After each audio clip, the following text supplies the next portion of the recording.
It's going to be a real honor for me to introduce Robert F. Kennedy Jr., take the oath of office and officially become our Secretary of Health and Human Services. Just as I promised last year, Bobby is going to lead a great national mission to make America healthy again, and he's going to do it. I think he's going to do things that will really make us very proud of this day. Like his father, Senator Robert F. Kennedy, and his uncle, President John F. Kennedy, Bobby has devoted much of his life to serving his fellow Americans in his campaign for president, and he was a very tough competitor. I did not like it at all. I said, let's get him on my side. But in his campaign for president in 2024, Bobby brought together a coalition of supporters across party lines, and he really worked very hard, and he had tremendous support, unbelievable support, and I think a lot of that support came my way when we decided to do a little merger, and it was really great, and it was very loyal, incredible people. They believe in him so strongly because he's a fierce advocate for the health of our children and for the values of free speech, democracy, and peace. And people are going to be very impressed, I have no doubt. I've known him a long time. He's been a friend of mine a long time. Perhaps most importantly, though, Bobby created a nationwide movement made up of millions and millions of mothers and fathers and young people and concerned citizens of every background who want to end and this horrible chronic disease crisis that exists in America. He's absolutely committed to getting dangerous chemicals out of our environment and out of our food supply and getting the American people the facts and the answers that we deserve. After years in which our public health system has squandered the trust of our citizens, and they really have. They don't trust us. They don't trust anybody, frankly. They've gone through hell. There's no better person to lead our campaign of historic reforms and restore faith in American health care. And Bobby's going to do it. The United States spends more money in health than any other country on earth, but we're growing sicker every year. We're not as healthy as countries that spend just a fraction of what we spend, so there's something wrong. He's going to figure it out. In recent decades, we've seen staggering increases in cancer rates across all age demographics, including more than 40% increase in childhood cancer since 1975. Who can believe that? And an explosion in other chronic childhood illnesses. Not long ago, 1 in 10,000 people, children, had autism. Now it's 1 in 36. Think of that. 1 in 10,000. 1 in 10,000. Now it's 1 in 36. Who can believe that? There's something wrong. There's something wrong. And I think it's something that can be found out. In 2022, more than 40% of children had at least one chronic health condition, and today nearly 80% of young adults do not qualify for military service, in large part for health reasons. Think of that, 80%. Something is wrong, and that's why immediately after Bobby is sworn in, I will be signing an executive order establishing the President's Commission to make America healthy again. We have some great people on that commission. Chaired by our new secretary, this groundbreaking commission will be charged with investigating what is causing the decades-long increase in chronic illness, reporting its findings, and delivering an action plan to the American people. And it's going to be a plan that people are really waiting to hear. Bobby, I want to thank you. You've gone through a lot. It's taken great courage. You've been amazing, actually. I'd call him and say, you're going to be okay. And he said, I know, I really do. He's really been supported amazingly by Cheryl and his family. And it was very tough. It was a very nasty group of people that were after him, but he was tougher and he was smarter than they are. And that's why he's here today. There are very few people that could have withstood the assault, but he was able to. So I just want to congratulate you, and we have a very special person here to swear you in, a man that I think has done I think he's just an amazing man. As you know, his name happens to be Gorsuch, and he's a member of the Supreme Court in extremely good standing. He's highly respected by everybody. And I didn't know, are you two friends or something? Or did this just happen to be Justice, did this just happen to be the luck of the draw? What happened? I reached out to him. Did you reach out? Well, you reached out to a very good man. So please, if you would, thank you very much.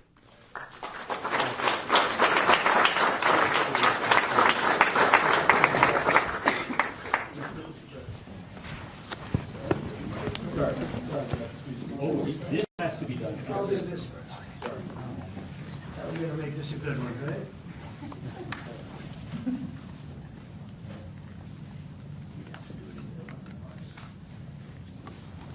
Okay, it's good so far. Good. It's a 10.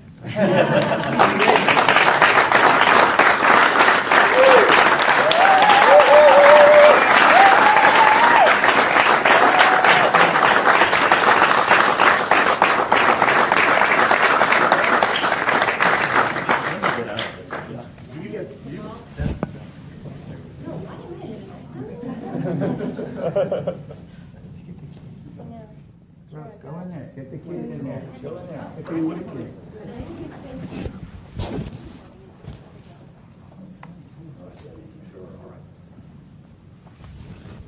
Over here, please.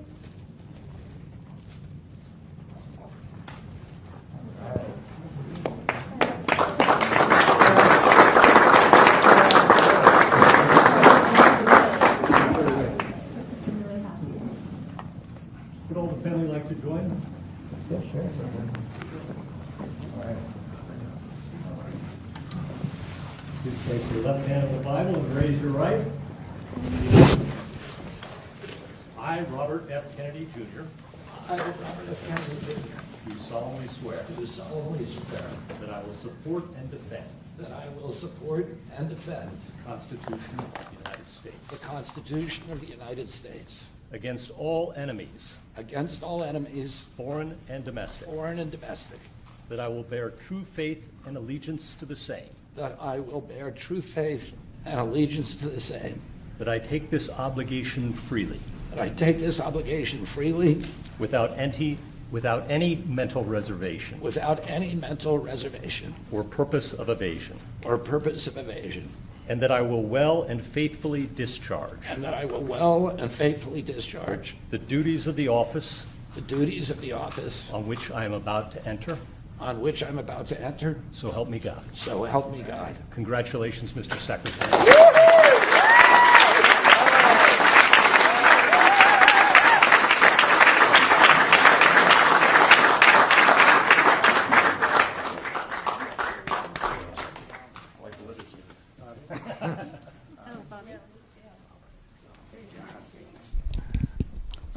I want to begin by thanking President Trump for giving me this extraordinary opportunity. And I want to introduce my family and thank them for being here.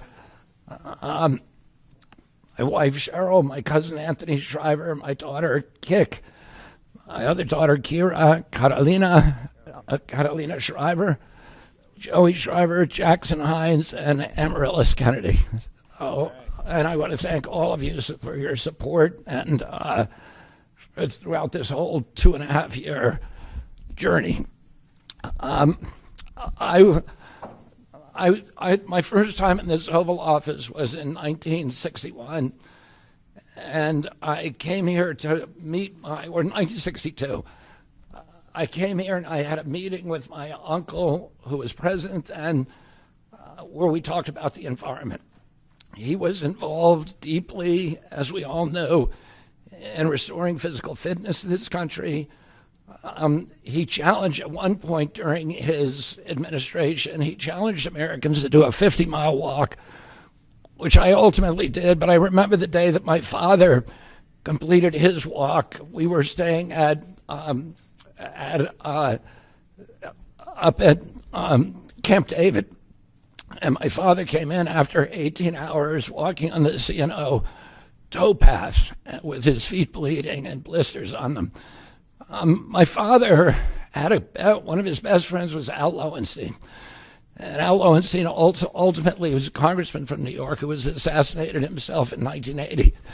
But Al Lowenstein had started the Dump Johnson movement to get rid of President Johnson and end the Vietnam War. And at the time that he started it, people just thought it was a fool's errand. And ultimately, he asked my father to run for president against Johnson. My father wouldn't do it at that time, and he asked Gene McCarthy. McCarthy did it, and he joined that campaign. And my father ultimately ran, and Johnson then dropped out. So Al Lowenstein succeeded. And although Al Lowenstein was on the other side now, running against my father with Gene McCarthy, my father wrote him a note, a quote from Emerson, where he said, "If a single man plant himself firmly on his own ideal and there abide, the whole wide world will come round to him." For 20 years, I've gotten up every morning on my knees and prayed that God would put me in a position where I can end the childhood chronic disease epidemic in this country. On August 23rd of last year, God sent me President Trump. And he gave me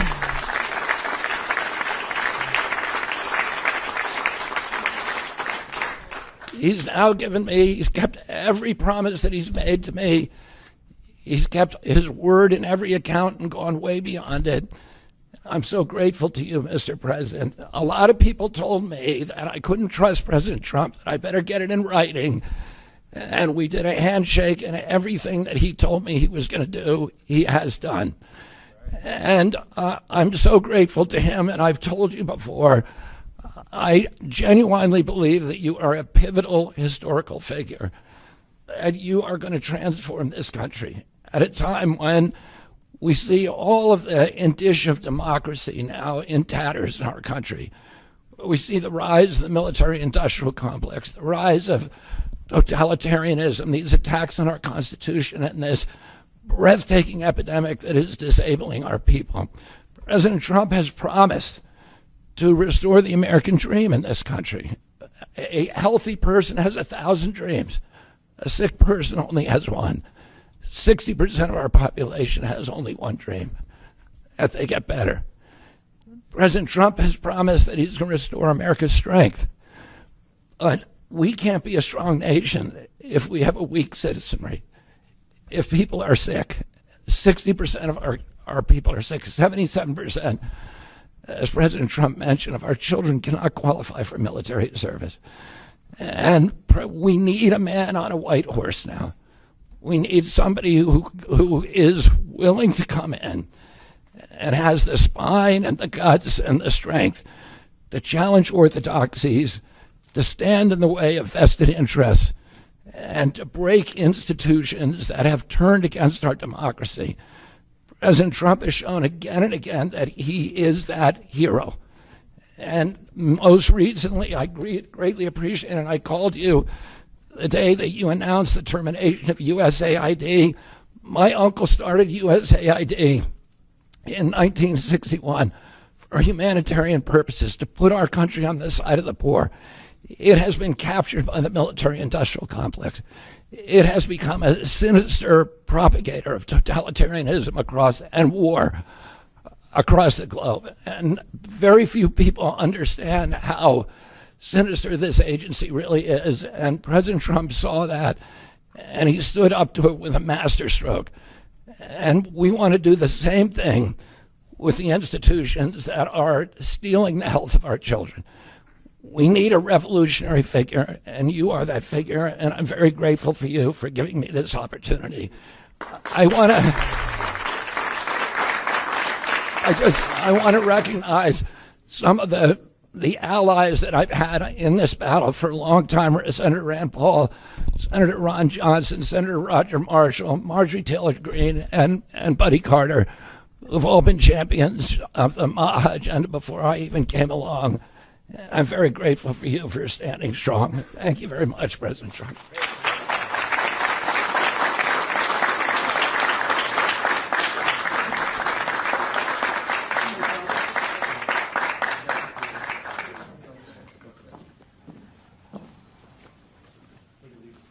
Mr. Secretary, if I could ask, what plans do you have immediately at HHS now that you're sworn in, sir? He's going to be running it. He's going to do a great job. What would you like That's to my see to do plan. first? Well, Mr. he's going to President? find out a lot of secrets that have been maybe kept from us, but he's going to come up with some solutions to some big problems, health problems, and I think he's going to go down in the record books. I really have confidence. This group has great, even Rand has confidence. And that doesn't happen often.